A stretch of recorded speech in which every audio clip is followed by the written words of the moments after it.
Arkadaşlar merhaba. Bugün yazmış olduğum komutlardan koridor noktalarını export etme ile ilgili yazmış olduğum programı tanıtacağım. Burada koridorumuzu oluşturduktan sonra koridorumuzun kesit kesit tüm noktalarının exportu ile ilgili bir çalışma göstereceğim. Tüm noktalarımı seçebilirim. Belirli bir aralıktaki kilometreli, yani her 10 metrede bir noktalarımı export edebilirim. Tüm noktalarımı export etmek istiyorum. Ayraç olarak virgül veyahut da noktalı virgül kullanabilirim.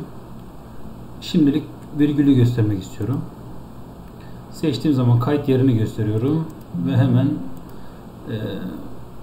bize CSV formatında aktarıp kilometresini, offsetini, y'sini, x'ini, kodunu ve kodunu bize veriyor. Burada bildiğiniz üzere sağ ve sol aynı olduğu için EC ve ETW şeklinde ikisine de aynı kodu veriyor, sağ ve sola.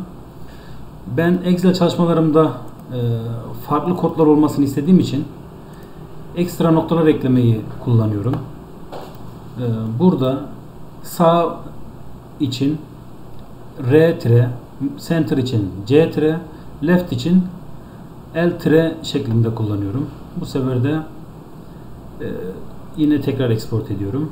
Export ettiğim zaman fark edeceğiniz gibi hepsinin başına sağdakilere R-ETW şeklinde oluşturuyor.